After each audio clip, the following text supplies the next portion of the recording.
উট বলে, ওগো আল্লাহর নবী, আমার মনে অনেক দুঃখ, আমার মনে অনেক কষ্ট, আপনার কাছে কিছু দুঃখের কথা বলতে চাই। কি বলতেছে উট? কে বলতেছে? উট বলতেছে, ওগো নবী, আমার মনে অনেক দুঃখ, আমার মনে অনেক কষ্ট, আমি একটু আমার মনের দুঃখগুলো আপনাকে বলতে চাই। আল্লাহর নবী উটকে ডাক দিছে, তাল, আসো আমার কাছে। উট আল্লাহর নবীর কাছে আসলেন, এসে উটের মুখটা আল্লাহর নবীর কানের কাছে নিয়ে মনের সব দুঃখগুলো বলতে লাগলেন। আর উটের চোখ দিয়া ঝরঝর করে পানি পড়তেছে। উট বলে, ওগো আল্লাহর নবী, দেখেন আমার বয়স হয়ে গেছে, আমি আগের মতো বোঝা বাইতে পারি না, আগের মতো আমি বোঝা বহন করতে পারি না, এই কারণে আমার মালিক আমাকে ঠিক মতো খাওয়া দাওয়া দেয় না, আমাকে খাবারে কষ্ট দেয়। শুধু এটাই না, আমার মালিক আমাকে জবাই করার জন্য দেখেন একটা ছুরি নিয়ে আসছে, একটু পরে আমার মালিক আমাকে জবাই করে দিবে। আল্লাহু আকবার, জোরে বলেন আল্লাহু আকবার। আল্লাহর নবী উটের কথাগুলো শুনছেন, আর উট কান্না করে বলতেছে, ওগো নবীজি, দুনিয়ার কোন মানুষের কাছে মনের দুঃখ বইলা লাভ নাই, একমাত্র আপনি ছাড়া, আপনি তো রহমাতুল লিল আলামিন। আল্লাহর নবী প্রশ্ন করে, উট, আমি তোমার জন্য কি করতে পারি? উট বলে, ওগো আল্লাহর নবী, আপনি আমাকে আমার মালিকের থেকে ক্রয় করে আপনি আমাকে আজাদ করে দেন, আমার মালিকের থেকে আপনি আমাকে কিনা নিয়ে আজাদ করে দেন, কারণ আমিও তো আপনার উম্মত। আর আস্তে কোন সুবহানাল্লাহ, আমিও তো আপনার উম্মত, আমি কষ্ট পাই, এটা আপনি সহ্য করতে পারবেন না, কারণ আপনি আমার নবী, আমি আপনার উম্মত। আল্লাহু আকবার। আল্লাহর নবী উটের কথাগুলো শুনে ডাক দিছে, ইয়া সাহিবাল মালিক, এ উটের মালিক কি, এদিকে আসো, এ উটের মালিক কে, এদিকে আসো। আল্লাহ নবী ডাক দিলেন, এ তুমি এই উটকে কষ্ট দাও, কারণ কি? উটের মালিক বলে, উটকে আমি কষ্ট দেই, এটা আপনি আবার কিভাবে জানেন? সুবহানাল্লাহ। তুমি উটকে ঠিকমতো খাবার দাবার দাও না, তুমি উটকে কষ্ট দাও, তাকে তুমি জবাই করে তোমার আত্মীয় স্বজনকে খাওয়াই দিবা। উটের মালিক বলে, আমি যে উটকে জবাই করব, উটকে খাবার দেই না, এই কথা আপনাকে কে বলছে? সুবহানাল্লাহ। রহমাতুল লিল আলামিন বলে, তুমিও বলো নাই, দুনিয়ার কোনো মানুষও বলে নাই, উট আমার কানে কানে বলছে। আরে উট আপনার কানে কানে বলছে, আপনি জানেন কিভাবে? বলে, আমি যদি না জানি তাহলে নবী হলাম কিভাবে? আমি যদি না জানি আমি নবী হলাম কিভাবে? ওই উটের মালিক ছিল একজন ইহুদি, কুখ্যাত ইহুদি, যে ইহুদিরা এখন ফিলিস্তিনে মুসলমানদেরকে মারতেছে, ঠিক কিনা বলেন? ইহুদিরা আগের থেকেই, ওরা হলো পাপিষ্ঠ জাতি, মানুষকে এমনকি অন্য কোনো প্রাণীকেও তারা হত্যা করতে, কষ্ট দিতে তারা দ্বিধা করে না। উটের মালিক বলে, মুহাম্মদ, এ মুহাম্মদ, আমি উটকে কষ্ট দেই, এই কথা আজ পর্যন্ত কোনো খ্রিস্টান পাদ্রীও তো বলতে পারে নাই, আমাদের ধর্মগুরুও বলতে পারে নাই। মুহাম্মদ, আপনি কিভাবে জানলেন আমি উটকে কষ্ট দেই, উটকে খাবার দেই না? আল্লাহর নবী রহমাতুল লিল আলামিন বলে, ইহুদি, আমি এই রাস্তা দিয়ে হেঁটে যাচ্ছিলাম, আর তোমার উট আমাকে দেখা সালাম দিছে, আসসালামু আলাইকা ইয়া রাসূলুল্লাহ। উট আমাকে দেখা সালাম দিয়া বলে, ও আল্লাহর নবী, আমি কিন্তু আপনাকে চিনতে ভুল করি না, আমি আপনাকে দেখে চিনে ফেলেছি, আপনি আমার নবী, আপনি আমাকে আমার মালিক থেকে ক্রয় করে আমাকে আজাদ করে দেন, আমার মালিক আমাকে কষ্ট দেয়, দুঃখ দেয়, যন্ত্রণা দেয়, আমি আমার মালিকের কাছে থাকতে চাই না।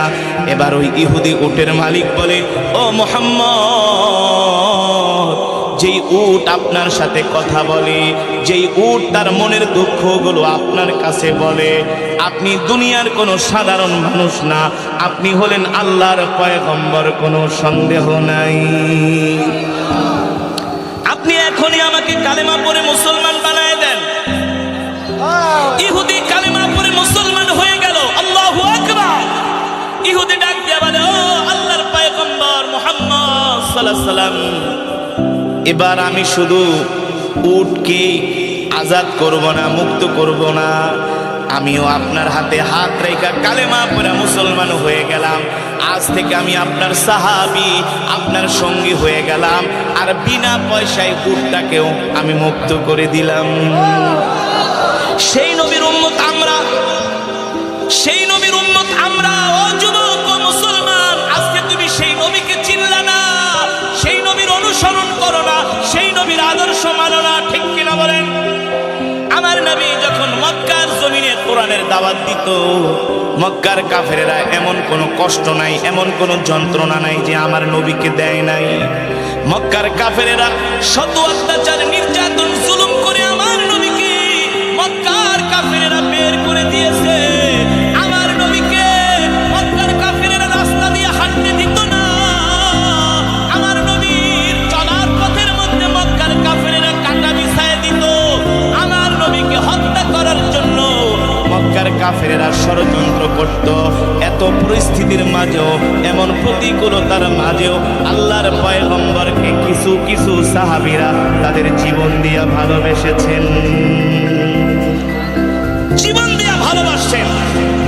মক্কার কাফেরেরা আল্লাহর নবীকে হত্যা করার জন্য যত প্ল্যান প্রোগ্রাম, যত দুশমনী আল্লাহর নবীর বিরুদ্ধে তাদের ষড়যন্ত্র অব্যাহত রেখেছেন, কিন্তু ওই মক্কার জমিনে আল্লাহর নবীর এমন কিছু সাহাবী ছিলেন, হযরতে বেলালের মতো, হযরতে আবু বকরের মতো, হযরতে ওমরের মতো, হযরতে ওসমান, হযরতে আলীর মতো সাহাবীরা তাদের জীবনের চাইতেও আল্লাহর নবীকে ভালোবেসেছেন, ঠিক কিনা বলি? আমরা হইলে তো বলতাম, দূর এই হুজুরের সাথে আর কয়দিন থাকবো? হ্যাঁ, 2 দিন পর পরই পুলিশে ধরতে আহে। আরে আমার মসজিদের ইমাম সাহেব 2 দিন পর পর পুলিশে ধরতে আহে, তার চাকরি নট করে দাও। এই প্যারা, এই ঝামেলা আর ভালো লাগে না। এমন সিচুয়েশন বাংলাদেশে হয়েছে কি হয়েছে না?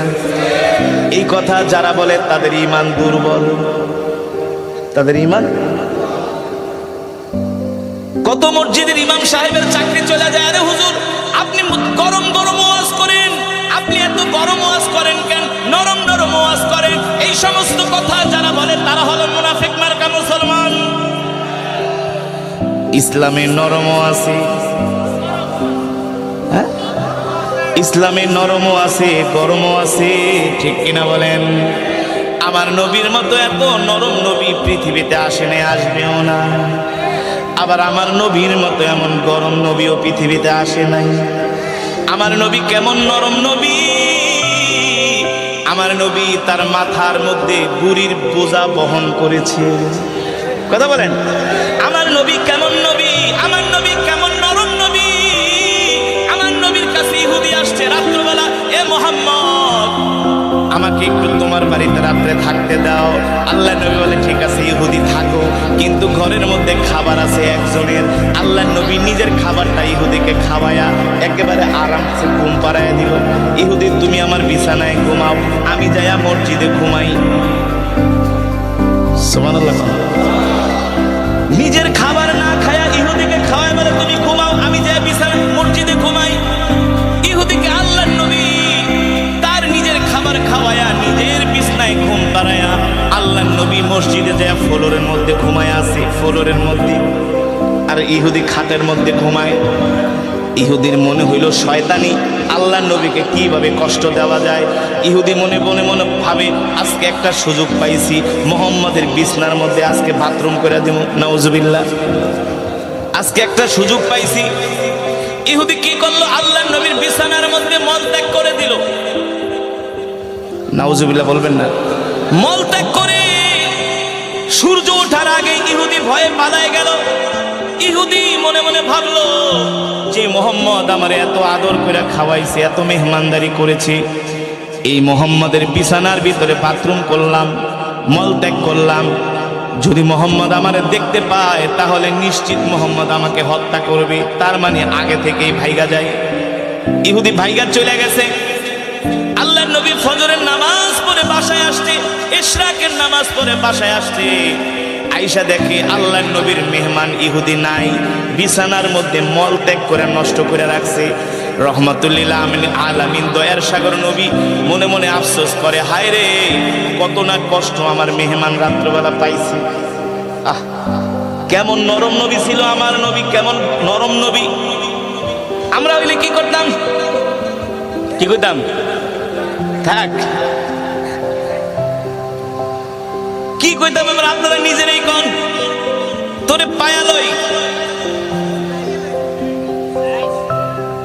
আরে সাইজ তো আছেই, গালি যে কয়টা দিতাম 1 সেকেন্ডের ভিতরে, নাকি? পোলাপান পান্ডা দিতাম, ওরে ধরে লয় কই আছে খুঁজা লয়, আর আড্ডি গুড্ডি ভেঙে ফেলাম, ওরে আদর করে খাওয়াইলাম, আমার বিছানায় ঘুম পাড়াইলাম, তার বিনিময়ে ওই আমার বিছানায় এইভাবে নষ্ট করে গেল, ওরে সারা যাবে না, ঠিক কিনা বলেন? চরম পর্যায়ের বেয়াদবি ইহুদি আল্লাহর নবীর সাথে করলেন।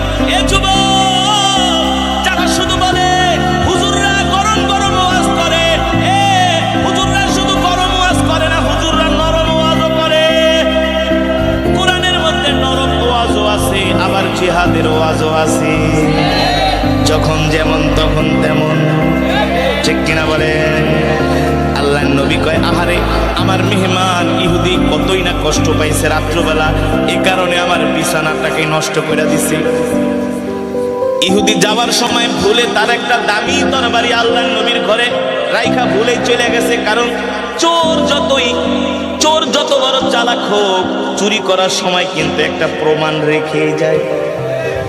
দেখবেন, ডাকাত যত বড় চালাক হোক, ডাকাতি করার পরে কিন্তু একটা প্রমাণ, চোর যত বড় এক্সপার্ট চোর হোক, চুরি করার পরে যাওয়ার সময় একটা প্রমাণ সে রেখেই যায়।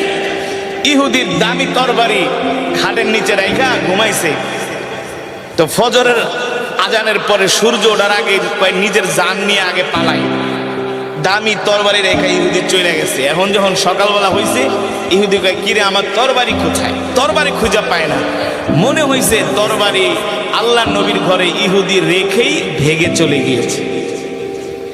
ইহুদি বলে, এখন কি করা যায়? যদি আমি মুহাম্মাদের ঘরে যাই তরবারি আনি, যদি মুহাম্মদ আমাকে ধরতে পারে, নিশ্চিত মুহাম্মদ আমাকে হত্যা করবে, কারণ মুহাম্মদকে আমি যে কষ্ট দিছি এটা কোনো মানুষের কাজ না, করা যায়।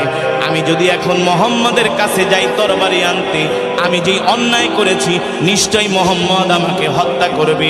ইহুদি ভয়ে ভয়ে ভয়ে ভয়ে আল্লাহর নবীর ঘরের দিকে আসছে, আর মনে মনে ভাবতেছে, আরে এতদিন তো শুই না আসছি, মুহাম্মদ কোনো প্রতিশোধ নেয় না। যদি মুহাম্মদ প্রতিশোধ নেয় তাহলে বুঝবো মুহাম্মদ সত্য। মুহাম্মদ শুধু মানুষকে ক্ষমা করে, কিন্তু ইহুদি যে অন্যায় করছে এটা তো ক্ষমার অযোগ্য অপরাধ।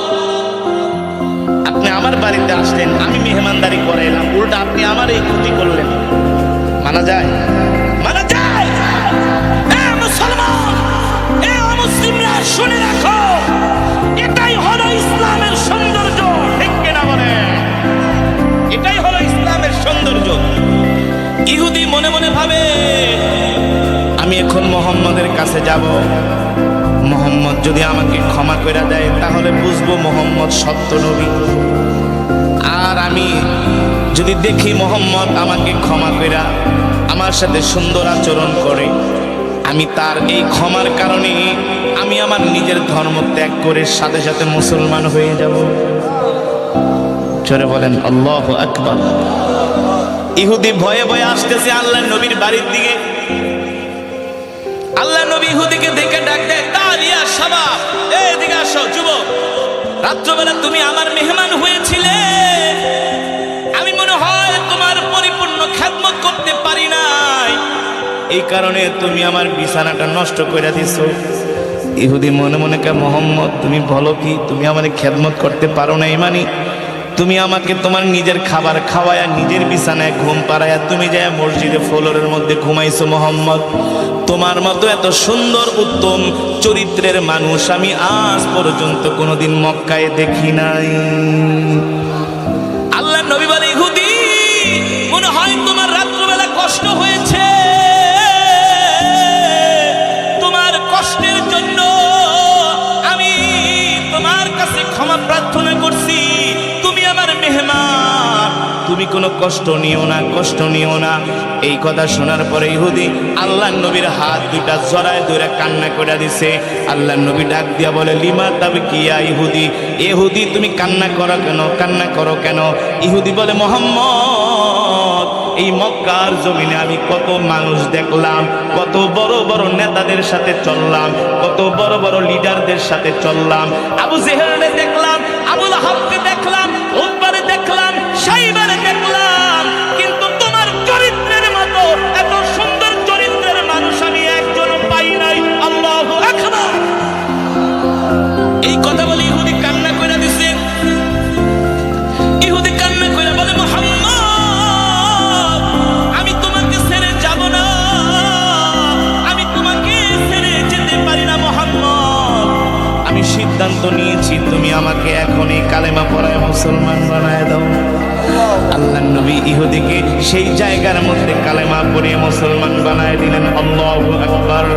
আমার নবী ইহুদির সাথে সুন্দর আচরণ করার কারণে ইহুদি সাথে সাথে কালেমা পড়ে মুসলমান হয়ে গেছে, ঠিক কিনা বলে? এই কারণে আল্লাহ তাআলা বলেছেন, ইন্নাকা লাআলা খুলুকিন আযীম।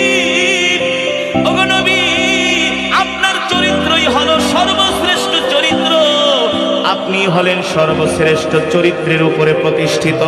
আমার নবী 13টা বছর মক্কার জমিনে ছিলেন। মক্কার এমন কোন মানুষ বলতে পারবে না আমার নবী কোন মানুষের মনে কষ্ট দিয়েছেন। বলতে পারবে? 13 বছর কষ্ট দেওয়ার পরে নবী যখন মক্কা থেকে মদিনায় চলে গেলেন হিজরত করে, আর মক্কার কাফেরদের যন্ত্রণায় মদিনায় থাকতে পারলেন না, মক্কায় থাকতে পারলেন না। আল্লাহর নবী চলে গেলেন মদিনায়। মদিনায় আল্লাহর নবী যখন চলে গেলেন 1 মাস 2 মাস 3 মাস পরে মক্কার কাফেরদের মাঝে ঝগড়া লেগে যায়, একজনের সাথে আরেকজনের মারামারি লেগে যায়, একজনের সাথে আরেকজনের দ্বন্দ্ব লেগে যায়। এবার মক্কার কাফেরদের মাঝে 2টা গ্রুপ হয়ে যায়। এক গ্রুপ আরেক গ্রুপকে বলে, হায় রে, আগে যখন মুহাম্মদ মক্কায় ছিল আমরা মারামারি করলে মুহাম্মদ আমাদের ঝগড়াগুলো সমাধান করে দিত, আমরা আমাদের অর্থগুলো মুহাম্মদের কাছে জমা রাখতাম। এখন চোর বাটপার আবু জেহেলের কাছে টাকা জমা রাখলে আত্মসাৎ করে, বুঝেন নাই? মক্কার বড় বড় লিডারেরা আল্লাহর নবীর কাছে এনে টাকা জমা রাখতো, অর্থ জমা রাখতো, কারণ জানে আল্লাহর নবীর কাছে জমা রাখলে তাদের অর্থ কখনো আমাদের খেয়ানত হবে না। আবু লাহাবের কাছে অর্থ রাখে, আবু লাহাব মাইরা দেয়। মক্কার কাফেরদের মাঝে ঝগড়া লাগে, এখন আর কেউ মীমাংসা করে দেয় না। এখন মক্কার কাফেরেরা হারে হারে টের পায় আল্লাহর নবী তাদের জন্য কত বড় রহমত ছিল। এবার সব মক্কার কাফেরেরা একসাথে হয়ে বাইতুল্লাহর চত্বরে আসলো। আয়েশা এক গ্রুপ আরেক গ্রুপকে দোষারোপ করে, তোদের কারণে মুহাম্মদ মক্কা ছেড়ে মদিনায় চলে গেছে। আরেক গ্রুপ বলে, তোদের কারণে মুহাম্মদ মক্কা ছেড়ে মদিনায় চলে গেছে। মাঝখান দিয়া ওলীদ ইবনে মুগীরা, আবু লাহাব বলে, একটা সিদ্ধান্ত নেওয়া যায়। কি সিদ্ধান্ত? আমরা মক্কা থেকে একটা দূত পাঠাই মদিনায়, দেখি মুহাম্মদ মদিনায় কেমন আছে। আবার নাকি প্রতিশোধ নেওয়ার জন্য আমাদের উপরে উল্টা হামলা করে, মানে শয়তানের মনে শয়তানি, যে যেমন সে অন্য কেউ তেমন ভাবে। এমন কিছু মানুষ আছে কি আছে না? নিজে খারাপ, অন্য মানুষকেও খারাপ ভাবে। এগুলো হলো আবু জেহেলদের চরিত্র, আবু লাহাবদের চরিত্র, ঠিক কিনা বলে? এক গ্রুপ আর এক গ্রুপকে বলে, শোনো, আমরা মদিনায় একজন দূত পাঠাই, দূত মারফতে আমরা জানি আসলে মুহাম্মদ এখন মদিনায় কি করতেছে, না আমাদের উপর আবার হামলা করে প্রতিশোধ নেয়। আবু লাহাব ওলীদ ইবনে মুগীরা বলে, যেন তেন লোককে পাঠানো যাবে না, একজন শিক্ষিত জ্ঞানী মানুষকে পাঠাতে হবে। কাকে পাঠানো যায়? তারা সিদ্ধান্ত নিল, মক্কার সম্ভ্রান্ত পরিবারের একজন সন্তান, শিক্ষিত মানুষ, কবি স্বভাবের মানুষ, ভদ্র মানুষ, তার নাম হলো উরওয়া ইবনে মাসউদ। নাম কি? উরওয়া ইবনে। যুবক, নবীর চরিত্র কেমন ছিল? আজকে আমরা অমুক নেতার পিছনে ঘুরি, অমুক নেতার পিছনে ঘুরি। আল্লাহর কসম করে বলি, দুনিয়ার কোন নেতা তোমাকে জান্নাতে নিতে পারবে না।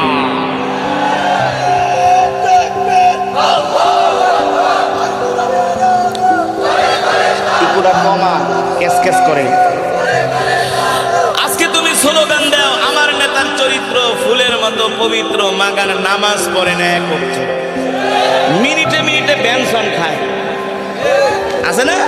পায়ের উপর পা তুইলা বেনসন টানে, কি অবস্থা? ফাটায় নামু যা 110 জন যা যে একেবারে সাইজ করে দিয়া, কোনো মানামানি নাই, একবারে গুলি করুম, পাশা দিয়া বাইরে এবং মাথা দিয়া,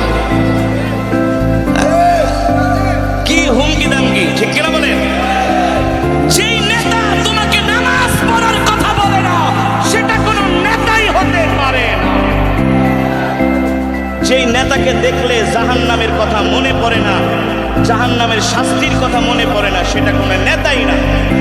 যেই নেতাকে দেখলে তোমার পরকালের কথা মনে উঠবে, সেটাই তোমার আসল নেতা, ঠিক কিনা বলেন? আজকে আমাদের দেশের যুব সমাজ কোথায় যাচ্ছে? আজকে তাদের গন্তব্য কোথায়? নামাজ নাই, রোজা নাই, দিন নাই, ইসলাম নাই, ঘুমের থেকে উঠে সকাল 10টা বাজে। আছে কি আছে না? এমন যুবক নোয়াখালীতে নাই? হাফ প্যান্ট পরে রাস্তা দিয়ে ঘুরে, হ্যাঁ, আর নেতার পিছনে মোটরসাইকেল লয়ে ঘুরে হারা দিন। নেতাও নামাজ পড়ে না, হেও নামাজ পড়ে না। নেতা খায় বেনসন, হে খায় গাঁজা। এই ওয়াজ দরকার আছে কি আছে না? দরকার নাই। আমার যুবকগুলো নষ্ট হয়ে যাচ্ছে, ইসলাম থেকে দূরে সরে যাচ্ছে, ঠিক কিনা বলেন? যুবক, তুমি নেতা নির্বাচন করবা, এমন নেতা যে নেতার চেহারা দেখলে তোমাকে মসজিদে যেতে মন চায়, ঠিক না? এমন নেতা নির্বাচন করতে হবে। এই ওঠা উঠে করেন, বসেন। বয়ান শেষ করে দিব, মোনাজাত দিয়ে দিব, অল্প সময় আমরা মোনাজাত দিয়ে দিব ইনশাআল্লাহ। ওঠাউঠি করবো না, বসেন।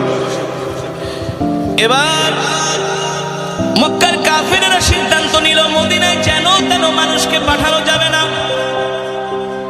কাকে পাঠানো যায়, কাকে পাঠানো যায়? তারা সিদ্ধান্ত নিল উরওয়া ইবনে মাসউদকে পাঠাবো। উরওয়া ইবনে মাসউদ একজন শিক্ষিত যুবক, কবি স্বভাবের মানুষ, ভদ্র মানুষ, জ্ঞানী মানুষ। মক্কার সম্ভ্রান্ত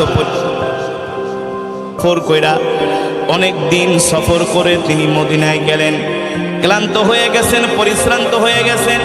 মদিনায় যায় মানুষদেরকে জিজ্ঞেস করে, আইনা মুহাম্মদ ইবনে আব্দুল্লাহ, তোমরা কি জানো মক্কা থেকে একজন যুবক মদিনায় আসছে, তাকে কি তোমরা চিনো? মদিনার মানুষ বলে, বলো কি, বলো কি? সে তো শুধু একজন যুবক না, সে তো হলো আমাদের নবী রাহমাতুল লিল আলামিন। যেই দেশে গুণীদের কদর করে না, ওই দেশে গুণী জন্ম নেয় না। যেই দেশে ন্যায় নীতিবান মানুষকে সম্মান করা হয় না, ওই দেশে, ওই সমাজের মধ্যে ন্যায় নীতিবান মানুষেরও জন্ম হয় না।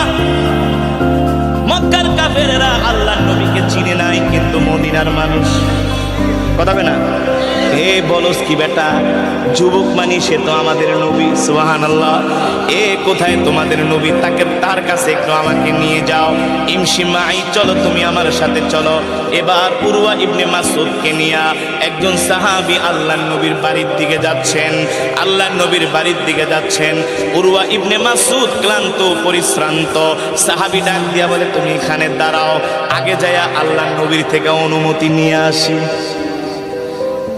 উরওয়া ইবনে মাসউদকে আগে আমরা মুহাম্মদের ঘরে ঢুকে যাইতাম, আর দেখি তার কাছ থেকে এখন অনুমতি নিতেও হয়, কারণ তোরা তো ছিলি বেয়াদব, আর মদিনার মানুষ হলো আদববান। তোরা তো নবীকে চিনোস নাই। আল্লাহর নবীর ঘরে সাহাবী ঢুইকা জিজ্ঞেস প্রশ্ন করলেন, অনুমতি নিলেন, ওগো আল্লাহর নবী, মক্কা থেকে একজন যুবক আসছে আপনার সাথে দেখা করার জন্য, আপনি কি অনুমতি দিবেন নাকি? আল্লাহর নবী বসা ছিলেন, তিনি দাঁড়ায় গেলেন। বলো কি? মক্কা থেকে যুবক আসছে মানে আমার দেশের মানুষ আসছে, কারণ মক্কা তো হলো আল্লাহর নবীর জন্মভূমি, মাতৃভূমি। আপনি যদি বিদেশে যান, মালয়েশিয়া, সিঙ্গাপুর, থাইল্যান্ড অথবা সৌদি আরব, যদি হলেন সেনবাগের সমীর মুন্সির হাটে আপনার পাশের বাড়ির একজন লোক আপনার সাথে দেখা করতে আসছে, হোক সে আপনার শত্রু, আনন্দ লাগে কি লাগে না? কই আর কাগু কই হাতের লয় আর কাছে কথা কন, যতই দুশ্মনী থাকুক কাগু আগে সব মিলে গেছে, আপনি আর কাছে আইছেন, আপনি কি খাইবেন? আপনি বল, কথা বলেন। আল্লাহর নবী বলে কে আসছে, কে আসছে, আমার কাছে নিয়ে আসো, আমার দেশের মানুষ। আল্লাহর নবী তাকায় দেখে মক্কার সবচেয়ে বড় বড় দুশমন যারা, তাদের লোকজন। আল্লাহর নবী উরওয়া ইবনে মাসউদকে দেখা বসা ছিলেন, দাঁড়ায় গেলেন। আহলান ওয়া সাহলান মারহাবান বিকুম। আল্লাহর নবী বলে আসেন আসেন, আপনি আমার দেশের মানুষ, আপনি আমার আত্মীয়, আপনি আমার বংশের মানুষ। আল্লাহর নবী কথা বইলা উরওয়া ইবনে মাসউদকে বুকের মধ্যে জড়ায় ধরলেন। আল্লাহর নবী কান্না করে দিলেন, দিয়া বলে আপনি ভালো আছেন? এই আমার চাচা কেমন আছে, ওই চাচা কেমন আছে, মানে যারা নবীজিকে সবচেয়ে বেশি কষ্ট দিছে, যারা নবীর সাথে সবচেয়ে বেশি দুশ্মনী করছে, তাদের কথা জিজ্ঞেস করতেছে। উরওয়া ইবনে মাসউদ বলে হায় রে, মনে মনে ভাবলাম কি আর মোহাম্মদে করছেটা কি? আমি তো ভাবছি মোহাম্মদ আমাকে দেখলে বন্দি করবে, হত্যা করবে, আমার সাথে খারাপ আচরণ করবে, কিন্তু মোহাম্মদ আমার সাথে এত সুন্দর আচরণ করতেছে। এত সুন্দর আচরণ করার মানুষ আমি আজ পর্যন্ত কোনোদিন মক্কায় দেখি নাই। আরে দেখবা কোত্থেকে, তিনি তো হলেন রহমাতুল লিল আলামিন। আল্লাহ নবী উরওয়া ইবনে মাসউদকে নিয়ে বসালেন। বসায়া আল্লাহ নবী তাকে এত আদর করতেছেন। বারবার আমার নবীকে যারা কষ্ট দিয়েছে তাদের কথা আল্লাহ নবী বারবার জিজ্ঞেস করে, বারবার জিজ্ঞেস করে। আল্লাহ নবীর এই আচরণ দেখা উরওয়া ইবনে মাসউদ আবেগ আপ্লুত হয়ে গেলেন, অবাক হয়ে গেলেন। হায় রে, এই মানুষটাকে আজ পর্যন্ত না আমরা কত কষ্ট দিছি। যে মানুষটা এত সুন্দর আচরণ, এত ভালো মানুষ, এত নম্র স্বভাবের মানুষ, ভদ্র স্বভাবের মানুষ, হায় রে, এই মানুষটাকে আমরা কতই না কষ্ট দিছি, কতই না গালি দিছি। আমরা তাকে মক্কা থেকে বের করে দিছি। এত সুন্দর মানুষটা আমার সাথে এত সুন্দর আচরণ করতেছে। উরওয়া ইবনে মাসউদ আবেগ আপ্লুত হয়ে তার চোখ দিয়ে পানি পড়তেছে আল্লাহর নবীর আচরণ দেখে। উরওয়া ইবনে মাসউদ তার আবেগ থামাইতে পারে নাই। আল্লাহর নবীর প্রতি ভালোবাসা পাইরা উরওয়া ইবনে মাসউদ আল্লাহর নবীর গায়ে হাত দিয়া আদর করতেছে। হায় রে মুহাম্মদ, তোমাকে কতদিন আমরা মক্কায় দেখি না, তুমি কি জানো মক্কার সব মানুষ তোমার কথা মনে করে? সুবহানাল্লাহ। যে ভালো তাকে সবাই, কথা বলে, যে ভালো তাকে সমাজের সবাই ভালো বলে, কেউ গোপনে কেউ প্রকাশ্যে, ঠিক না? উরওয়া ইবনে মাসউদ আল্লাহর নবীর চেহারা মোবারকে হাত দিয়ে আদর করতেছে। পাশে বসা ছিলেন আল্লাহর নবীর একজন সাহাবী। আল্লাহর নবীর একজন সাহাবী বসা ছিলেন। আল্লাহর নবীর সাহাবী হযরত ওমর বসা ছিলেন। তিনি খাপ থেকে তরবারি বের করছে, বের করে ওই উরওয়া ইবনে মাসউদের গলার মধ্যে, হাতের মধ্যে ধরছে। এই বেটা, কার চেহারায় হাত দেস? এটা কিন্তু মক্কা না, এটা মদিনা। এটা মদিনা। আমাদের জীবন চলে যাইতে পারে, আল্লাহর নবীর কোনো অপমান আমরা সহ্য করব না। সুবহানাল্লাহ। হাত নামা, হাত নামা।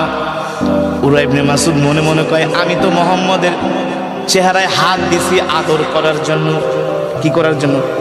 আদর করার জন্য। আমার তো মনের মধ্যে কোনো দুশ্মনী নাই। হায় রে, আমার কাছে তো এটা কোনো অন্যায় না, কিন্তু মুহাম্মদের সাহাবীরা মুহাম্মদকে ভালোবাসে, এতটুকুন বেআদবি কাজও মুহাম্মদের অনুসারীরা বরদাস্ত করতে পারল না। আল্লাহু আকবার। তার মানে মুহাম্মদকে তারা কতটা ভালোবাসে। উরওয়া ইবনে মাসউদ বলে, আমি তো এভাবেই আদর করার জন্য হাত দিছি। হযরত ওমর কয়, হাত নামা, আল্লাহর নবীর দিকে হাত বাড়াবি না, হাত কেটে ফেলানো। সুবহানাল্লাহ। উরওয়া ইবনে মাসউদ বুঝতে পারছে এটা মক্কা না, এটা কোথায়? মদিনা। উরওয়া ইবনে মাসউদ বলে, আমি 3 দিন ছিলাম মুহাম্মদের কাছে। দেখি মুহাম্মদ ওযু করে, তার সাহাবীরা ওযুর পানিগুলো জমিনে পড়তে দেয় না, ওই ওযুর পানিগুলো হাতের তালুতে নিয়ে তাদের চেহারার মধ্যে বরকতের জন্য মারতে থাকে।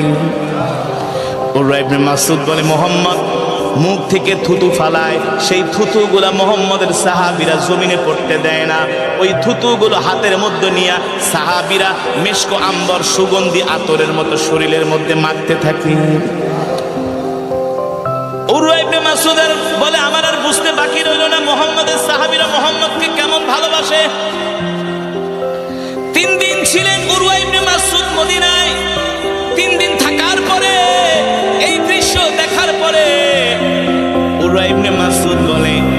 মোহাম্মদ আমাকে ছুটি দাও, আমি এবার মক্কায় যাই। তবে শোনো ভাতিজা, এই যাওয়াই শেষ যাওয়া না, আমি আবার কয়েকদিন পরে আসতেছি। আমি কয়েকদিন পরে এসে তোমার হাতে হাত রেখে কালেমা পড়ে মুসলমান হয়ে যাব। উরওয়া ইবনে মাসউদ মদিনা থেকে মক্কায় চলে গেলেন।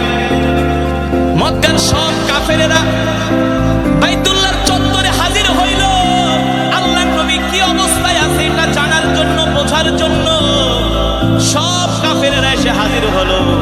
আবু জেহেল, আবু লাহাব, উতবা, সাইবারা বলতেছে, উরওয়া কি দেখে আসছো মদিনা থেকে? উরওয়া ইবনে মাসউদ বলে, আবু জেহেল রে, শোনো শোনো, যা দেখে আসছি মদিনা থেকে তা বলার আগে আমি তোমাদেরকে একটা হুঁশিয়ারি উচ্চারণ করতে চাই। আবু জেহেল বললে, এ উরওয়া কি বলবা, কি বলবা, বলো বলো। উরওয়া ইবনে মাসউদ বলে, এ আবু জেহেল, আমি মদিনায় যায় যা দেখে আসছি আমি উপলব্ধি করতে পারলাম, তোমরা যদি এখনো বাঁচতে চাও তাহলে এখনো সময় আছে, মুহাম্মাদের হাতে হাত রেখে কালেমা পড়ে মুসলমান হয়ে যাও। আবু জেহেল কা বুঝছে, উরওয়া তোমারে মুহাম্মদ জাদু করছে। নাউজুবিল্লাহ বলবেন না। আবু লাহাব কা বুঝছি মুহাম্মদ অনেক বড় জাদুকর। এতদিন বুঝতাম মুহাম্মদ শুধু মক্কার যুবকদেরকে জাদু করে, আজকে বুঝতে পারলাম মুহাম্মদ তোমাকে একেবারে জনমের জাদু করছে।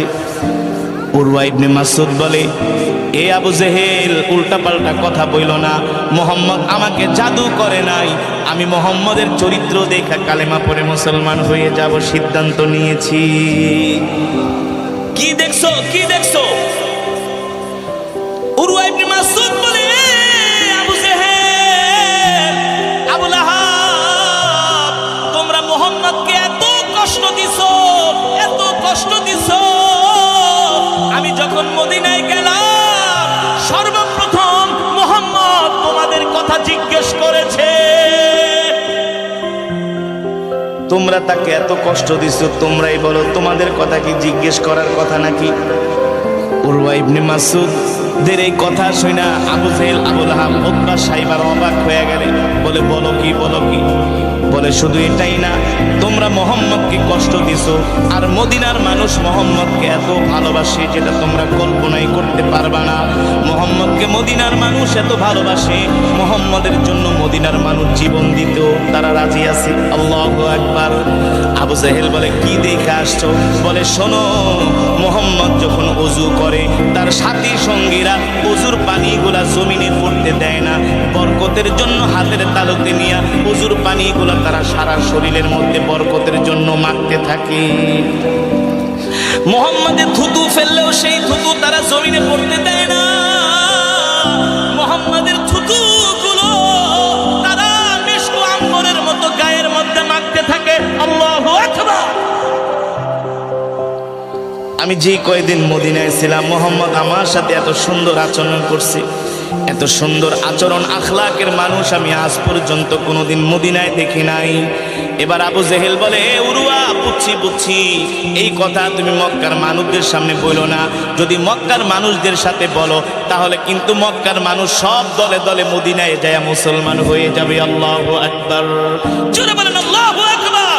এ উরওয়া, চুপ থাকো, সাবধান, মুহাম্মাদের এই কথা কারো কাছে তোমার বলার দরকার নাই। উরওয়া ইবনে মাসউদ বলে, আবু জেহেল, যতই ষড়যন্ত্র করো, চক্রান্ত করো, মুহাম্মদকে দমায়া রাখতে পারবা না। আমি শুনে আসছি আর কিছুদিন পরে মুহাম্মদ এই মক্কা বিজয় করবে। জোরে বলেন সুবহানাল্লাহ। মুহাম্মদ কি করবে? মক্কা বিজয় করবে।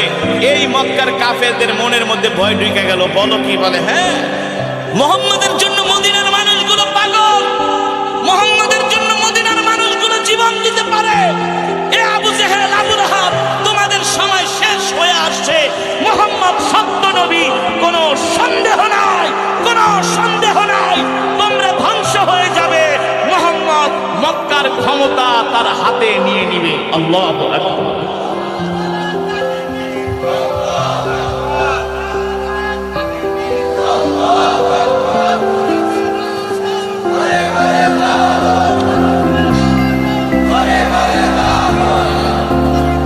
ফুলের মতো পবিত্র, ফুলের কথা বলে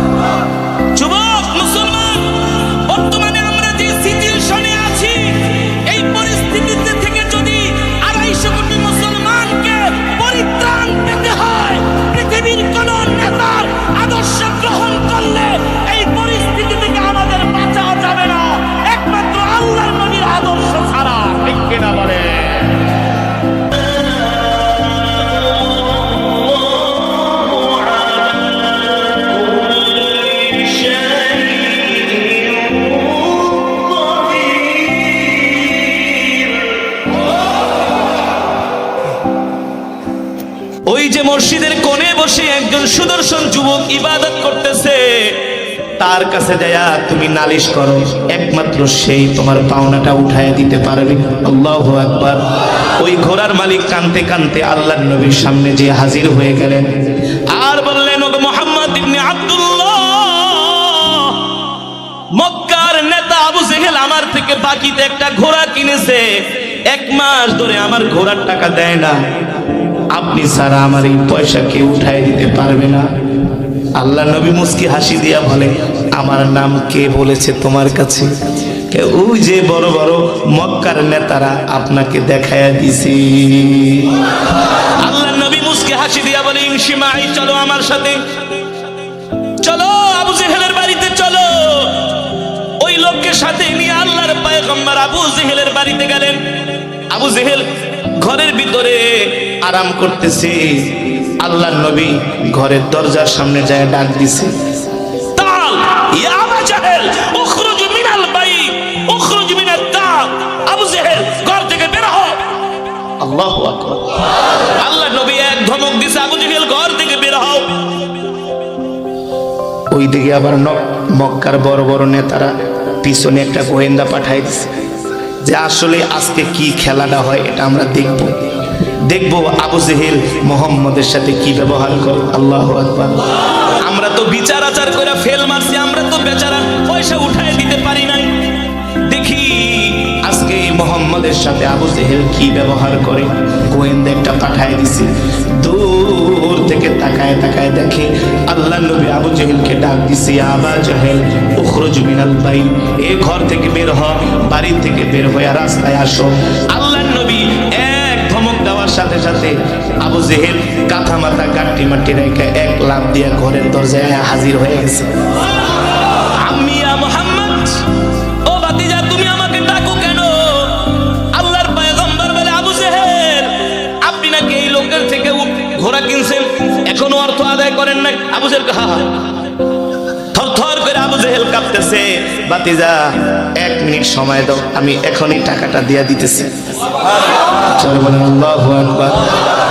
আবু জেহেলের স্ত্রী উম্মে জামিলকে, আবু জেহেল তুমি না এত বড় নেতা, মুহাম্মদের এক ধমকে তোমার পায়জামা নষ্ট হয়ে গেছে। কয় বেডি কথা কইস না, আমি যত বড় নেতা হই মুহাম্মদের এক ধমকে আমার অবস্থা খারাপ হয়ে গেছে। আল্লাহু আকবার। 1 মিনিটে ঘর থেকে আইনা ঘোড়ার পাওনাটা ওই লোকটাকে আদায় করে দিলেন। আল্লাহু আকবার। আর এই দৃশ্য দেখা মক্কার বড় বড় নেতাদের গোয়েন্দা এক দৌড় মারছে বাইতুল্লাহ, যা বলে ভাই ঘটনা তো ঘটে গেছে। কয় কি ঘটনা? কয় মনে হয় আবু জেহেল গোপনে গোপনে মুহাম্মদের সাথে মিলা গেছে। কয় কেন? কয় তোমাকে কেউ রে আবু জেহেল ভয় পায় না, এত বড় বার বিচার সাল্লিশ করলা, কারো কথায় আবু জেহেল কর্ণপাত করে না, কিন্তু মুহাম্মদ এক ধমকেই ওই ঘোড়াওয়ালার টাকাগুলো ফেরত দিয়া দিছি। আল্লাহু আকবার। কয় বলো কি? নিজের চোখে দেখে আসছি, বিশ্বাস না করলে আবু জেহেলরে ডাকাও। এবার ওলিদ বিন মুগিরা, আবু লাহাবরা, আবু সুফিয়ানরা আবু জেহেলকে ডাকাইছে বাইতুল্লাহ। এ আবু জেহেল, কিভাবে ধর্মের ভাইদের সাথে বেঈমানি করলি? কিভাবে তুই রক্তের সাথে বেঈমানি করলি? কিভাবে তুই ধর্মের সাথে বেঈমানি করলি? আবু জেহেল বলে, মক্কার লিডাররা কি হয়েছে বলো?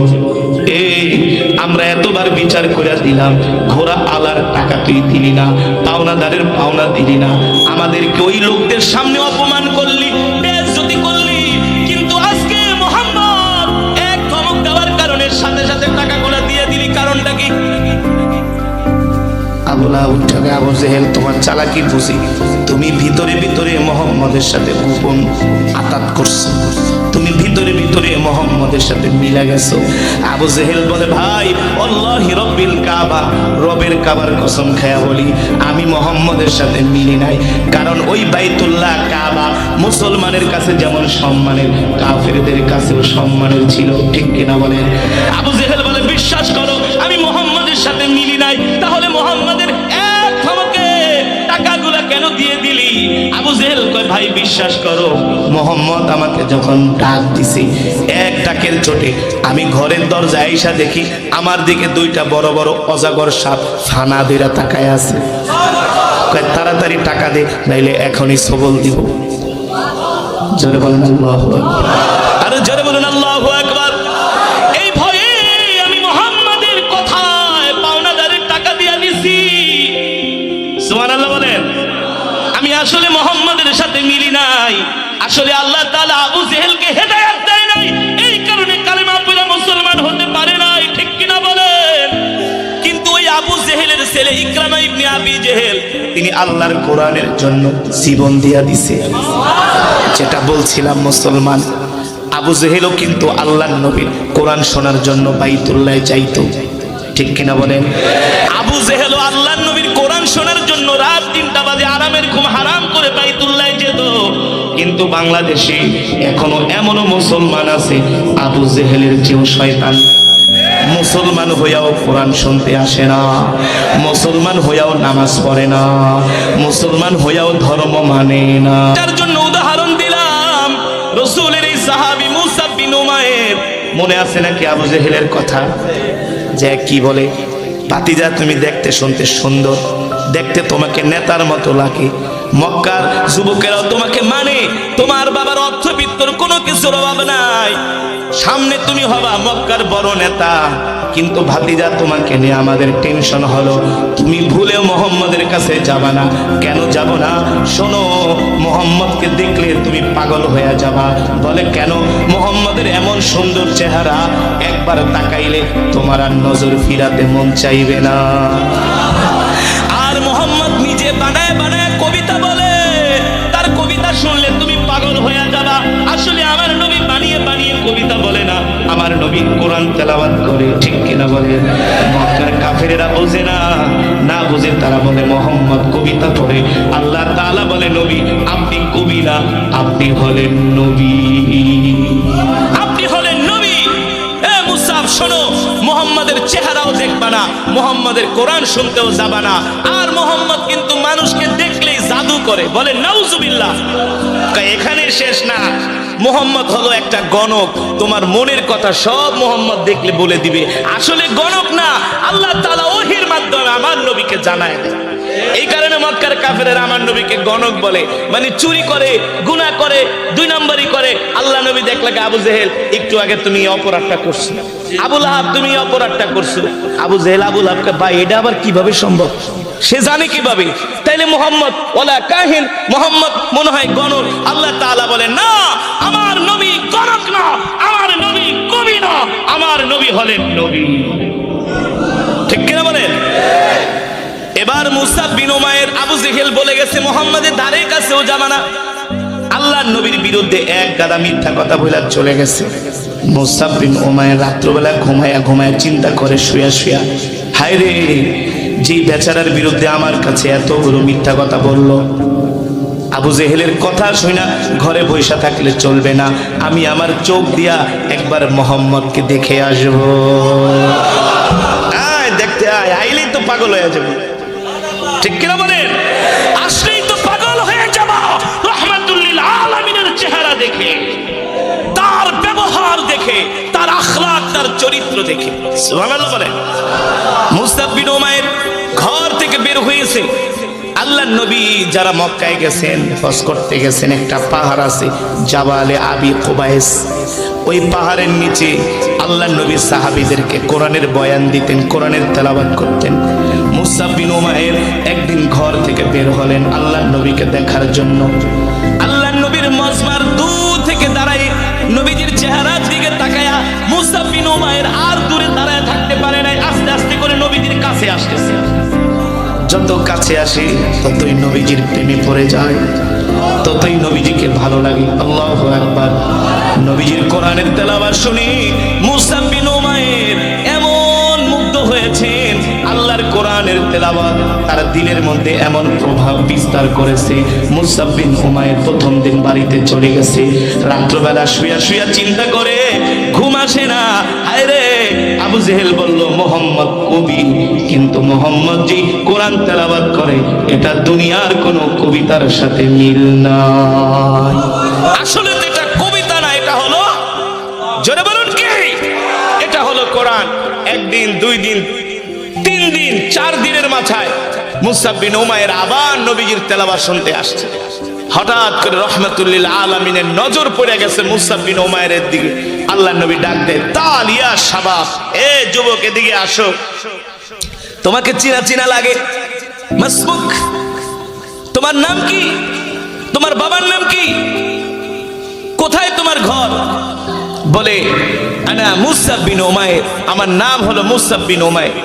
আল্লাহর নবী বলে, আমি তো তোমাকে চিনি, তোমার বাবাকেও চিনি, তোমার বাবা তো মক্কার অনেক বড় ব্যবসায়ী, তুমি তো সম্ভ্রান্ত পরিবারের একজন সন্তান, তুমি তো সুশিক্ষিত একজন যুবক, আমি তোমার নাম শুনছি, তবে তুমি আমার মজমায় কি করো? বলে, ওগো মুহাম্মদ ইবনে আব্দুল্লাহ, আমাকে আবু জেহেল যায়া আপনার বিরুদ্ধে এক গাদা মিথ্যা কথা বলছি। কি মিথ্যা? আপনি নাকি বানায় বানায় কবিতা বলেন, আপনি নাকি জাদুকর, আপনি নাকি গণক। আল্লাহ নবী ডাক দিয়া বলে, যুবক, তুমি তো একটা সুশিক্ষিত যুবক, আমার কোরআনের তেলাওয়াত শুনে তোমার কাছে কি মনে হয়েছে? মুসআব বিন উমাইর বলে, শোনেন, একদিন না, 2 দিন না, 3 দিন শুনছি। কয়দিন? মানুষের ভুল ভাঙানোর জন্য একদিন হয়, 2 দিন হয়, 3 দিন মানুষ কখনো ভুল বলে। আমি প্রথম দিন আপনার তেলাওয়াত শুনে বাড়িতে যে আমি সারা রাত ঘুমাইতে পারি নাই, আমি শুধু ভাবছি, রিসার্চ করছি, গবেষণা করছি, আসলে আপনার কোরআনের তেলাওয়াতের সাথে পৃথিবীর কোনো কবির কাব্যর মিল নাই, কোনো কবিতার সাথে মিল নাই। আল্লাহ নবী বলতেছে, তাহলে তুমি কি বলতে চাও? মুসআব বিন উমাইর বলে, আমি সাক্ষী দিচ্ছি, আপনি কবি না, আপনি হলেন নবী। জোরে বলেন সুবহানাল্লাহ। তুমি আমাকে নবী বলছো, তোমার কাছে আমার কোরআন তেলাওয়াত কেমন লেগেছে? বলে, আমি তো বলেছি এটা কোনো কবির কাব্য নয়, এটা হলো কোরআন। আল্লাহু আকবার। এর ভাষার মধ্যে এত সাহিত্য, পৃথিবীর কোনো কবিতায় এত সুন্দর সাহিত্যপূর্ণ ভাষা নাই। আল্লাহ নবী বলে, তোমার কাছে কি কোরআন ভালো লেগেছে? শুধু ভালো লাগে নাই, আমার হৃদয়ে ছুঁয়ে গিয়েছে। হ্যাঁ যুবক মুসলমান, কথাটা যত সহজে বলবো, আসলে বিষয়টা তত মোটেও সহজ নয়। সে হলো একজন মূর্তি পূজক। তুমি মুসলমানের সন্তান হয়ে কোরআন পড়তে আসো না, মুসলমানের সন্তান হয়ে তুমি নামাজ পড়ো না, ঠিক কিনা বলেন? আছে কি আছে না? বাংলাদেশে এখন একটা জেনারেশন বের হয়েছে, যুবক শ্রেণী, সবাই না, একটা শ্রেণী আছে, ওরা জীবনও কোনোদিন নামাজ পড়ে না। ওরা প্রাইভেট ইউনিভার্সিটিতে পড়ে, ঘুমায় রাত 2টায়, ওঠে সকাল 10টায়, ঘুমায় সিগারেট খায়া, ওইটাও সিগারেট খায়, আর সারা রাত শুধু ফেসবুকে বান্ধবীর সাথে সারা রাত চ্যাট করে, হিন্দি আর বাংলা সিনেমা নিয়ে ব্যস্ত থাকে। কথা বলেন, বাপে বাজার করার কথা বলে যদি বলে একটু মিরের সরে যে বাজার করে নিয়ে 12 বাপের 3টা ধমক মারে, তুমি বুড়া মানুষ, তুমিই যাও, আমি বাজার ঠাজার করতে পারো না, কোনো কাজও পারে না, বড় একটা বোঝা দিবেন মাথায়, সেটাও পারে না, ভাতও খায় না, সারাদিন খালি ফাস্টফুড খায়। আর এক একটারে মনে হয় গাবতলির হাটে উঠাইলে কয়েকশো কেজি ওজন হয়ে যায়। কথা বলেন, বাস্তব নাকি অবাস্তব? ওদেরকে নামাজের দিকে ডাকবেন, ভাই আমার প্যান খারাপ, নাই এমন শ্রেণীর যুবক নাই। আবার এখন একটা ট্রেডিশন বের হয়েছে, ফটকামি, মুসলিম যুবকরা দেখবেন এখন এলাকার মধ্যে হাফ প্যান্ট পরে ঘুরে, আর নিজেকে খুব স্মার্ট দাবি করে, না খুব স্মার্ট, খুব বাইক চালায়, বাইক মাসের মতো খালি রাস্তা দিয়া মোড়ায়, আর টিকটক করে। আছে কি আছে না? আছে কি আছে না? আমি গত 2 সপ্তাহ আগে নোয়াখালী যাচ্ছি একটা প্রোগ্রামে, সোনাইমুড়ি, 2টা মোটরসাইকেল, যুবক একটা চালাইতেছে আর একটা পিছনের দিকে ফিরে ভিডিও করে আর এক মোটরসাইকেল নেই, মানে ওরা রাস্তায় টিকটক করতেছে, বারবার গাড়ি টান দিয়া আমার গাড়ির সামনে আসে। আমি ড্রাইভারকে, গাড়ি থামা, আজকে রাস্তায় ওয়াজ করো, যা করে আল্লাহ, হয় অগো একদিন এলে আমার একদিন। আমি বলে, এই দাঁড়াও, ব্যাপার কি? বারবার বাইক টান দিয়ে আমার গাড়ির সামনে আহো, অ্যাক্সিডেন্ট করলে তুমিও মরবা, আমিও মরব। পরে দোষ হইব যে প্রাইভেট কার ধাক্কা দিছে, তুমি যে কি করছো এটা তো আমি দেখছি। এমন উল্টাপাল্টা বাইক চালাও, বাইক তো আর নিজের পয়সা দিয়ে কেন নেই, বাপের টাকা দেওয়া বাইক কিনা রাস্তায় এসে ফটকামি করো। হুজুর, ফটকামি কথা না বলি, আল্লাহ তাআলা হাসরের ময়দানে আমাদেরকে অন্ধ করে উঠাবে। কি করে? এই যুবক মুসলমান, আমার বাবাজিরা, কথাটা ভালো করে খেয়াল রাখবেন, আপনাদের হাতে ধরি, পায়ে পড়ি, যদি আমি কোরআন থেকে কথা না বলি, আসেন আমার সাথে চ্যালেঞ্জ করেন, আমাকে কাউন্টার দেন।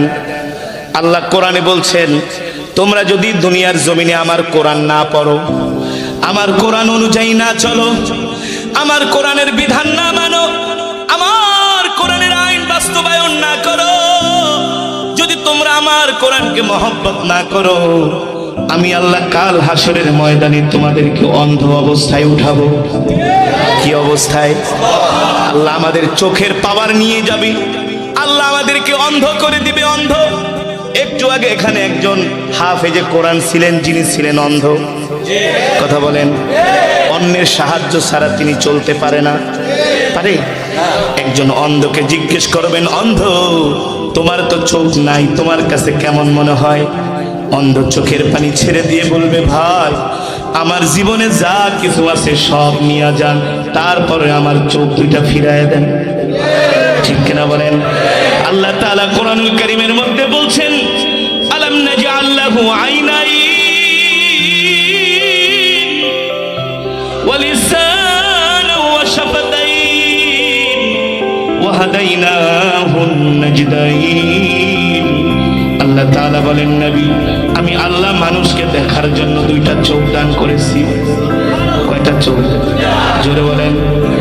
আল্লাহ তাআলা যদি বলতো আমি মানুষকে দেখার জন্য একটা চোখ দান করছি, কয়টা? আল্লাহ যদি বলতেন আমি মানুষকে দেখার জন্য একটা চোখ দান করেছি, তাহলে বুঝতে পারতাম হয়তো আমাদের চোখ কয়টা, আমাদের কান কয়টা, হাত কয়টা। মনে হয় আল্লাহর খবর নাই, আল্লাহ মনে হয় বেখবর। ঠিক কিনা বলেন? যদি আমাদের একটা চোখ হতো, যদি আমাদের একটা কান হতো, তাহলে বুঝতাম আল্লাহ কোরআনে যা বলছে ভুল বলছে। কথা বলেন, কথা বলেন। আমাদের চোখ কয়টা? কথা বোঝার চেষ্টা করবেন, এটা কোরআনের বয়ান আগে বুঝতে হবে। বুঝতে হলে মন দিয়া বুঝতে হবে, ওঠাউঠি করা যাবে না। একজন না ভাই, আল্লাহর ওয়াস্তে আপনাদের চেয়ে আমি অনেক বেশি ব্যস্ত। আমার শরীরে 104 ডিগ্রি জ্বর, আমার প্রচন্ড গলা ব্যথা, গলা ইনফেকশন, ঠান্ডা লাগছে 1 সপ্তাহ ধরে। বুঝতে পারছেন? আপনাদের চেয়ে আমি অনেক বেশি ব্যস্ত। আমি ঢাকায় যাব, আর আপনারা আধা কিলো, 1 কিলো, 2 কিলো, 5 কিলো দূরে যাবেন নাকি? আমার চেয়ে বেশি ব্যস্ত না? তারপরে আমি অসুস্থ। আল্লাহ রসুল বলেন, কোন মুসাফির যদি দোয়া করে, আল্লাহ তাআলা মুসাফিরের দোয়া ফিরিয়ে দেয় না। অসুস্থ ব্যক্তি দোয়া করলে আল্লাহ তাআলা তার দোয়া ফিরিয়ে। আমি প্রচন্ড অসুস্থ, কিন্তু আমি যে কথাগুলো বলছি, যেভাবে তেলাওয়াত করছি, এভাবে আমার করার কথা না। এটা কোরআনের মুজিজা, এটা কোরআনের। একটু আগেও আমার কথা বলতে কষ্ট হয়েছিল, কিন্তু কোরআন পড়ার পরে আমার সব ক্লিয়ার। আরে কোরআন তো মেডিসিন। কোরআন কি? কথা বলে না, কোরআন কি? অনুনাজ্জিলু মিনাল কোরআনি মা হুয়া শিফাউ ওয়া রাহমাতুল লিল মুমিনিন। আল্লাহ তাআলা বলেন, নবী আমি আল্লাহ আপনাকে কোরআন দিয়েছি মুমিনের শেফার জন্য, মুক্তির জন্য, চিকিৎসার জন্য। কোরআন হলো মুমিনের দাওয়া। দাওয়া মানে কি? ঔষধ। দাওয়া মানে কি? কথা বলে না কেন? কোরআন হলো আমাদের জন্য ঔষধ, দাওয়া, শেফা, মুক্তি। ঠিক কিনা বলেন? যে কোরআন পড়বে আল্লাহ তার শরীরে শক্তি বাড়িয়ে দিবে। যে কোরআন পড়বে কোনোদিন তার চোখের আলো কমবে না। যে কোরআন পড়বে তার শরীরে সব সময় শক্তি থাকবে। যে কোরআন পড়বে আল্লাহ তাআলা গায়েব থেকে তার জন্য রিজিক পাঠাবে। সেই কোরআন আমি পড়েছি, আপনারা শুনছেন। এক এক হরফে 10টি করে নেকি পাইছেন। শুধু এখানেই শেষ না, বলেন আলহামদুলিল্লাহ। কি পেয়েছেন বলবো? বলবো আরো কি পেয়েছেন? এখানে যত হাজার মানুষ আছেন, তত হাজার খতমে কোরআনের সওয়াব হয়েছে। খুশি নাকি বেজার? রব আপনি এই খতমে কোরআনের সওয়াবগুলো আমাদের মা বাবার কবরে পৌঁছে দেন, আমাদের দাদা দাদির কবরে পৌঁছে দেন। আল্লাহ এই কোরআনুল কারীমের খতমের উসিলায় আল্লাহ ব্যবসায়ী ভাইদের ব্যবসার ভিতরে বারাকা দান করুন। খুশি নাকি বেজার? বসেন, আমরা একসাথে মোনাজাত। এই পিছে বই, এই কিরে তো টুপি কই? চুলের কাটিং তো ভালোই দিছস। হ্যাঁ, আমরা একসাথে মোনাজাত দিয়ে বাড়িতে যাব। রাজি আছেন? কেন এর আগে চলে যাবেন? চলে গেলে বুঝুন যে শয়তানে গুতায় নিয়ে গেছে, বুঝুন যে সেই ইবলিস শয়তানের ফাঁদে পড়ে গেছে। আজকে ইবলিস শয়তানের কোনো খাওন নাই। ঠিক কিনা বলেন? আমরা শয়তানের ধোকায় পড়ব না ইনশাআল্লাহ। রাজি আছেন? আল্লাহ কবুল করুন। আল্লাহর বান্দারা যেটা বলছিলাম, আল্লাহ রাব্বুল আলামিন মধ্যে বলছেন আলাম নাজআল লাহু আইনাইন ওয়া লিসানান ওয়া শাফাতাইন। আল্লাহু আকবার। আল্লাহ রাব্বুল আলামিন বলেন, নবী আমি আল্লাহ দুনিয়ার মানুষদেরকে দুইটা চোখ দান করেছি। কয়টা? এই যুবক বন্ধু ও আমার বাবারা, মায়েরা, বোনেরা যারা শুনতেছেন, আল্লাহ কোরআনুল কারীমের মধ্যে বলেন, হে দুনিয়ার মানুষ, আমি আল্লাহ তোমাদেরকে দুইটা চোখ দান করেছি। ওয়া লিসান ওয়া শাফাতাইন, আমি আল্লাহ কথা বলার জন্য দুইটা ঠোঁট আর একটা জিহ্বা দান করেছি। সত্য নাকি মিথ্যা? সঠিক নাকি ব্যাঠিক? আল্লাহ তাআলা বলে, দুনিয়ার মানুষ, আমার বান্দারা, আমার গোলামেরা, আমি আল্লাহ তোমাদেরকে যে দুইটা চোখ দিয়েছি, এই চোখ আমি আল্লাহ তোমাদেরকে বাংলা সিনেমা দেখার জন্য দেই নাই। কোন সিনেমা? বাংলা সিনেমা। কোন সিনেমা? আল্লাহ তাআলা বলে, আমি হিন্দি সিনেমা দেখার জন্য দেই নাই, আইপিএল বিপিএল ক্রিকেট খেলা দেখার জন্য দেই নাই, আমি আল্লাহ আর্জেন্টিনা ব্রাজিলের ফুটবল খেলা দেখার জন্য চোখ দেই নাই। এই চোখের মালিক তুমি না, এই চোখের মালিক তোমার বাবাও না, তোমার মাও না। এই চোখের মালিক কি?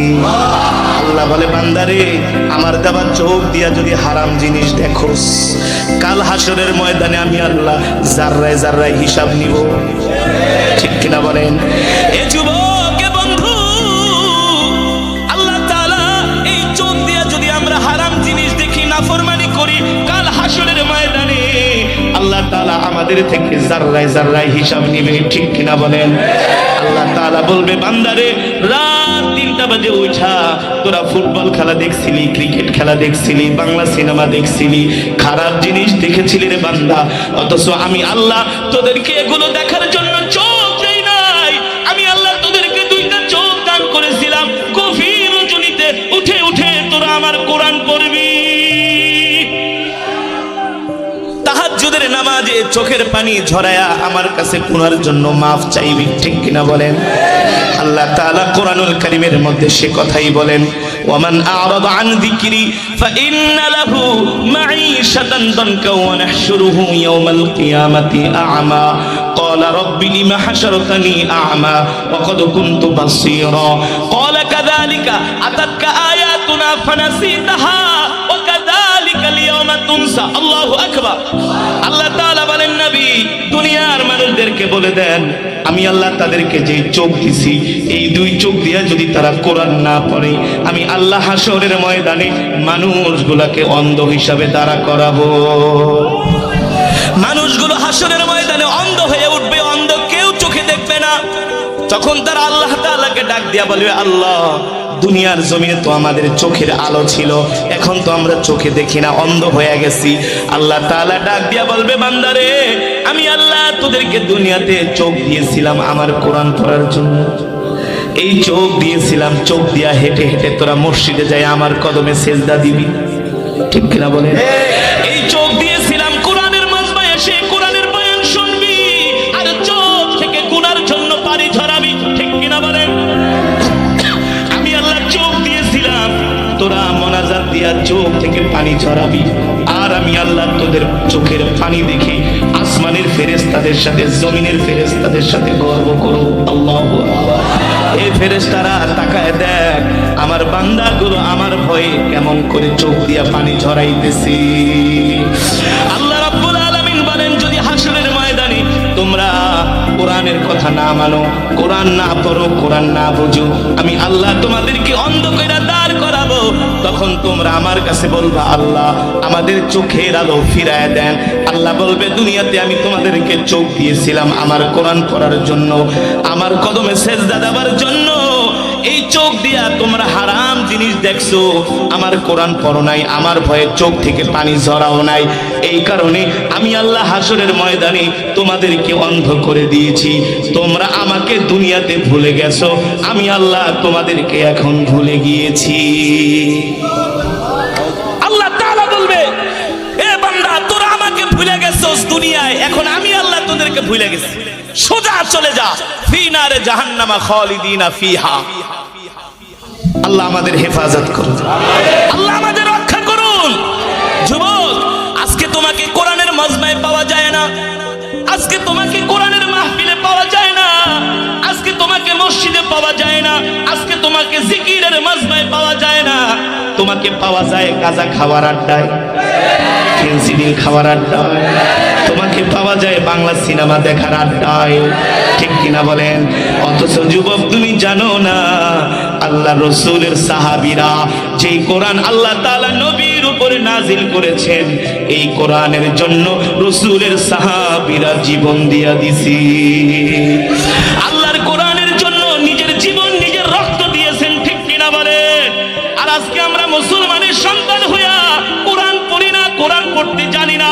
আজকে আমাদের সমাজের মধ্যে যে অশান্তি, ঘরের মধ্যে যে অশান্তি, ব্যবসার মধ্যে যে অশান্তি, রাষ্ট্রের মধ্যে যে অশান্তি, সমাজের মধ্যে যে অশান্তি, এর একটা মাত্র কারণ হলো আমরা আল্লাহর কোরআন থেকে দূরে সরে গিয়েছি। আল্লাহর কসম করে বলি যুবক, আমি যে কোরআন থেকে তেলাওয়াত করেছি, এই কোরআন আল্লাহ তাআলা শুধু খতম করার জন্য নাজিল করে নাই, এই কোরআন শুধু 40 জন্য নাজিল করে নাই, এই কোরআন দিয়া ঝাড়ফুঁক করবা এই কারণে শুধু আল্লাহ কোরআন নাজিল করে নাই। কথা বলেন, এই কোরআন শুধু খতমে তারাবির জন্যই নাজিল হয় নাই, এই কোরআন নাজিল হয়েছে আল্লাহ তাআলা তার হাবিবকে ডাক দিয়া বলেন, আলা লাহুল খালকু ওয়াল আমর তাবারাকাল্লাহু রাব্বুল আলামিন। নবী মক্কার কাফেরদেরকে বলে দেন, মক্কার কাফেররা কোরআনের তেলাওয়াত পছন্দ করে না, কোরআনের দাওয়াত পছন্দ করে না, কোরআনের শাসন কোরআনের বিধান পছন্দ করে না। আল্লাহ তাআলা বলেন, তাবারাকাল্লাযী বিয়াদিহিল মুলকু ওয়া হুয়া আলা কুল্লি শাইইন কাদির। নবী দুনিয়ার মানুষদেরকে বলে দেন, এই রাজ্যের মালিক আমি আল্লাহ, আকাশের মালিক আমি আল্লাহ, জমিনের মালিক আমি আল্লাহ, হায়াতের মালিক আমি আল্লাহ, রিজিকের মালিক আমি আল্লাহ, অক্সিজেনের মালিক আমি আল্লাহ, সূর্যের মালিক আল্লাহ। যদি সূর্যের আলো বন্ধ করে দেয়, পৃথিবীর কোন রাজা বাদশা সূর্যের আলো দিতে পারবে না। জোরে বলুন, সম্ভব? পারবে? আল্লাহ তাআলা বলেন, আলা লাহুল খালকু ওয়াল আমরু তাবারাকাল্লাহু রাব্বুল আলামিন। নবী মক্কার কাফেরদেরকে বলে দেন, এ মক্কার কাফেররা, আমি আল্লাহর পয়গম্বর মুহাম্মদ সাল্লাল্লাহু আলাইহি সাল্লাম তোমাদের সামনে ঘোষণা দিচ্ছি, আজ থেকে আসমান যার আইন চলবে তার, জমিন যার বিধান চলবে তার। ঠিক কিনা বলেন? আবু জেহেল, আবু লাহাব, উতবা, শাইবারা কোরআনের বিরুদ্ধে বিরুদ্ধাচরণ করে তারা টিকতে পারে নাই, কিন্তু আল্লাহ রাসূলের সাথে কিছু জানবাজ সাহাবী, জানবাজ সাহাবী তারা কোরআনের জন্য জীবন দিয়ে দিয়েছে। যুবক, কোরআনের জন্য নিজের জীবন দিয়ে দিয়েছে। শুধু জীবনই দেয় নাই, নিজের মাতৃভূমি ত্যাগ করেছে। শুধু মাতৃভূমি ত্যাগ করে নাই, নিজের আয়েশি আলিশান জিন্দেগি ত্যাগ করেছে। মাকে ছেড়েছে, বাবাকে ছেড়েছে, নিজের দেশ ছেড়ে হিজরত করেছে, মাগার কোরআন ছেড়ে দেয় না, কোরআন ছেড়ে দেয় নাই। এ যুবক, তোমাদেরকে আমি রাসূলের এমন একজন সাহাবীর কথা বলবো, তুমি আর কি সুন্দর, তুমি আর কোন বংশের, তোমার বাবার আর কত টাকা আছে, তোমার বাবা আর কত বড় ব্যবসায়ী, তাই কোন জায়গা দিয়ে চুল নাই, সব জিরো কাটিং দিয়া উপরে মনে করেন মনে হয় যে বান্দরের বাসা, বল্লার বাসা। আমি গাই বেটা, তোর মাথার চতুর্দিকে কোনো চুল নাই, উপরে একটা বড় বাসা, ভেঙ্গুরের বাসার মতো। এটা কি? হুজুর বুঝবেন না, এটা হলো বর্তমানের স্টাইল। বর্তমানের আর একটার দিকে তাকাইলে হে বিশ্বাস করেন, চুলের ভিতরে এমন কালার মারছে। আমি কি, তুই বাথরুমের হারপিক মারছিস কে? বাথরুমের হারপিক মারছিস কে? হুজুর আপনি এটা হারপিক কইলেন, আপনারা হুজুর মানুষ কিছু বোঝেন না। আমি এই কালারটা ঢাকার থেকে 5000 টাকা দিয়ে করাই আনছি, শুধু টিকটক করার জন্য। বাস্তব নাকি অবাস্তব? বাস্তব নাকি অবাস্তব? এখন আমার দেশের 6-7 এর ছেলেরা মোস উঠে নাই, মোস, এখন তারা রাস্তায় দাঁড়ায় দাঁড়ায় সিগারেট খায়। 6-7 এ পড়ে, 6-7 এ। এখন তো মাশাআল্লাহ শিক্ষা ব্যবস্থা যা শুরু হয়েছে না, আর এক যুগ পরে টের পাইবেন। গতকালকের কালবেলার পত্রিকায় দেখছি, আমার বানানো কথা না, আমি তো মোল্লা মানুষ, আমার কথা বিশ্বাস করবেন না, বুঝেন নাই? হুজুরদের কথা তো আপনারা বিশ্বাস করেন না। আমরা যে সুন্নতের বয়ান করি, আল্লাহ রাসূলের সুন্নত অনুযায়ী চললে আপনার কোনো রোগ, পেটের কোনো রোগ, আল্লাহ নবী বলছে 3 ভাগ খাও, 1 ভাগ খালি রাখো। আল্লাহ নবী বলছেন তোমরা 5 ওয়াক্ত নামাজে 5 বার মেসওয়াক করো, দাঁতের কোনো রোগ থাকবে না, মুখের কোনো রোগ থাকবে না। আপনারা আমাদের কথা তো মানবেন না, ডাক্তারে কইলে ঠিকই সেটা মানেন, কিন্তু হুজুরদের কথা মানেন না। অথচ আল্লাহর নবী 1450 বছর আগে আমাদেরকে এই থিওরি দিয়ে গিয়েছে, আমাদেরকে জানিয়ে গিয়েছেন। ঠিক কিনা বলেন? বাস্তব নাকি অবাস্তব? দুঃখ হয়, কষ্ট হয়। কালবেলার পত্রিকায় দেখলাম শিক্ষক আর ছাত্ররা একসাথে শিক্ষা সফরে গেছে কক্সবাজার। কোথায়? ছাত্ররা শিক্ষকরে মদ ডাইলা দিতেছে। ছাত্ররা শিক্ষককে কি নির্বাচনের সময় ঠিকই তো মিছিল করেন, আমার ভাইয়ের চরিত্র ফুলের মতো পবিত্র, নামাজ পড়েন এক ওয়াক্ত। ঠিক কিনা বলেন? ওই সময় তো বাপেরও ভাই কন, চাচারও ভাই কন, খালুরও ভাই কন। হ্যাঁ, আজকে সেই আল্লাহ দেওয়া কণ্ঠ দিয়া আমরা নবীজির শানে একটা নাত রাসূল গাইব। রাজি আছেন? তাইলে ওয়াজও শুনলেন, তেলাওয়াতও শুনলেন, গজলও শুনলেন, 3 in 1 প্যাকেজ। এই বাবাজি বসেন, আব্বা বসেন, দোয়া হবে ইনশাআল্লাহ। এই একটু বাড়াও, ঢিলে দাও, তুমি তো আবার সাউন্ড আস্তে করে কমায় দাও, যাতে তোমার ইউনিট খেটে যায়। সবই বুঝি, এগুলো করো না। মনে বড় আশা ছিল যাব মদিনায়, মনে বড় আশা ছিল যাব মদিনায়। ঠিক কিনা বলেন? সালাম আমি করব গিয়ে, সালাম আমি করব গিয়ে নবীজির রওজায়। সবাই মনে বড় আশা ছিল, মনে বড় আশা ছিল যাব মদিনা। সালাম আমি করব গিয়ে, সালাম আমি করব গিয়ে নবীজির রওজায়। সবাই মনে বড়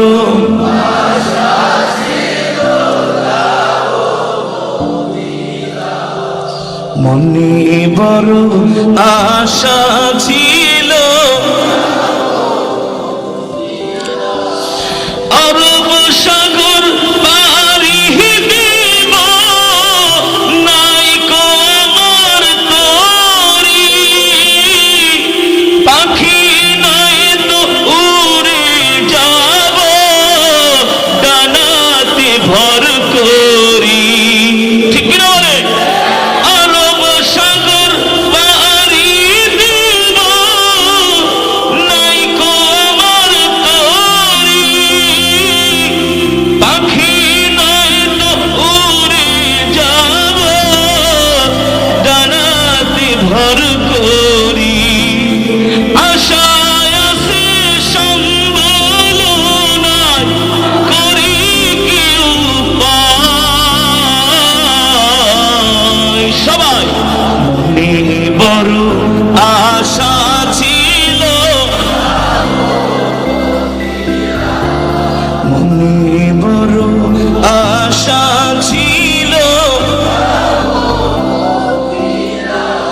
সালাম আমি করব গিয়ে নবীজির রওজায়।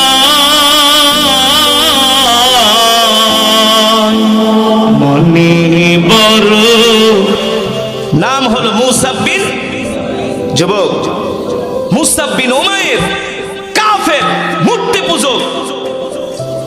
আবু জেহেল মুসাব বিন উমাইরের বাড়িতে গেছে, যে বলে মুসাব তুমি তো দেখতে শুনতে অনেক সুন্দর, স্মার্ট, নেতা টাইপের মানুষ আছে না সমাজে? কিছু যুবক নেতা টাইপের, ভদ্র, সভ্য, সুশিক্ষিত, কবি স্বভাবের মানুষ। আবু জেহেল যায় বলে, শোনো মুসাব, মক্কার যুবকরা তোমাকে ভালোবাসে, আমরাও ভালোবাসি, আর তোমার বাবা হলো মক্কার অনেক বড় ব্যবসায়ী, তোমার টাকা পয়সা অর্থবিত্তর কোনো কিছুর অভাব নাই, কিন্তু মুসাব তোমাকে নিয়ে তো আমি খুব টেনশনে আছি। একটা কথা বলে না বাংলা প্রবাদ, মার চেয়ে মাসির দরদ বেশি। আবু জেহেল তো দুষ্ট মানুষ, দুষ্ট মানুষের মিষ্টি কথা, দুষ্ট মানুষের। আয়েশা বলে, বাবারে তোমার টেনশনে তো আমি রাত্রে ঘুমাইতে পারি না, মুসাবকে এত মায়া আমার জন্য, কারণটা কি? শোনো, মক্কার যুবকরা মুহাম্মদের জন্য পাগল হয়ে গেছে, তুমি কিন্তু মুহাম্মদের ধারে কাছেও যেও না।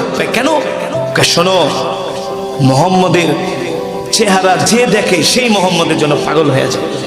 কারণ আল্লাহ তাআলা আমার নবীকে এমন একটা সুন্দর চেহারা দান করেছিলেন, আমার নবীর মতো সুন্দর করে আল্লাহ তাআলা পৃথিবীতে কাউকে বানান নাই, আর সৃষ্টিও করবেন।